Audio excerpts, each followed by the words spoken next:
Hey guys, welcome back to Electrical Car Repair Live. Thank you guys for watching and subscribing to the channel. Today will be super helpful video guys to any of you having a Hyundai Tucson guys and you need to locate, remove or replace MAP sensor. This is the manifold absolute pressure sensor. Stay with us, we will explain where you can expect to find it and how to replace it.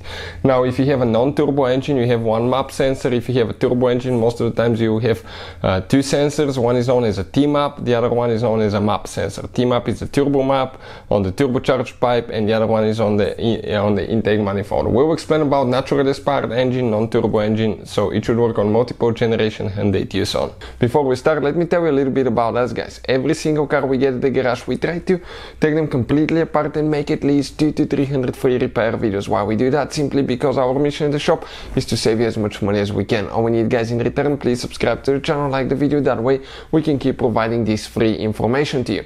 Now, if you guys need to buy any parts, tools for a really good price and quick shipping as well, check out the link in the description of the video below and you can see where we get all our tools and parts from.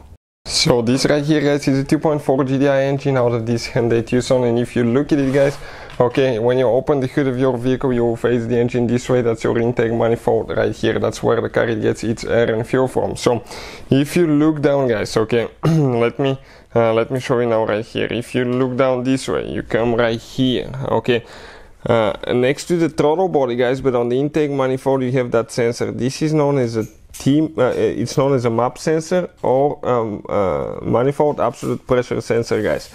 Okay, the purpose of that sensor is to detect the pressure in the intake manifold, and that way by calculating the air temperature it can calculate how much air the engine is getting, so it can send information to the engine computer, okay, and adjust all that stuff.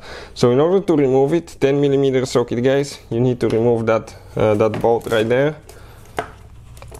which could be a little bit limited room. You're close to the radiator fan that can activate anytime, so I'll recommend to disconnect the car battery before you do the repair. And on these modern cars it really matters which battery terminal you disconnect. Reconnect first. If you do it wrong you can cause damage to the electrical system. So if you don't know about that, we'll put a link to a special video that explains that. Once you do that, okay, next you need to disconnect the wiring harness. So grab right here, okay, push, okay, and pull it out. Now that's the sensor guys, okay, but that thing could be really stuck.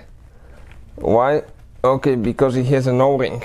Okay, that O-ring prevents it guys, okay, from coming loose, because that O-ring actually make sure that you don't have vacuum leaks, because otherwise, okay, your engine will be getting more air, it can affect it, and you can be running lean fuel mixture and cause all kind of trouble guys. So that's it guys, that's where usually it's located, that's how you remove it, how you replace it. If you want to see where to buy one from, we'll put the link in the description of the video below.